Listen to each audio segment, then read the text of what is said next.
બોટાદ શહેરમાં એક 17 વર્ષીય સગીરાને જિગ્નેશભાઈ હરિભાઈ સાગઠિયા નામનો શખ્સ છેલ્લા કેટલાક દિવસોથી હેરાન પરેશાન કરતો હતો। સગીરા અભ્યાસ માટે જાય ત્યારે તેની પાછળ જઈને સગીરાને મોબાઈલ નંબર આપેલ અને ત્યારબાદ સગીરાને ફોન કરીને મળવા માટે ધમકી આપતો હતો।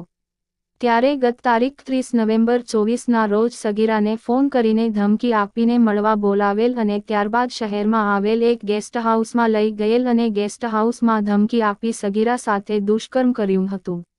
આ બનાવની સગીરાએ તેના પરિવારજનોને જાણ કરતા સગીરાના પિતાએ ગત રાત્રિના રોજ જિગ્નેશભાઈ હરિભાઈ સાગઠિયા વિરુદ્ધ ફરિયાદ નોંધાવતા પોલીસે દુષ્કર્મ તેમજ પોક્સોની કલમ હેઠળ ગુનો નોંધી આરોપીને પકડવા ચક્રો ગતિમાન કર્યા હતા અને બોટાદ પોલીસે અલગ અલગ ટીમો બનાવી આરોપીની શોધખોળ હાથ ધરી હતી અને અંતે બોટાદ પોલીસે આરોપીને ગણતરીની કલાકમાં ધરપકડ કરી વધુ તપાસ હાથ ધરી।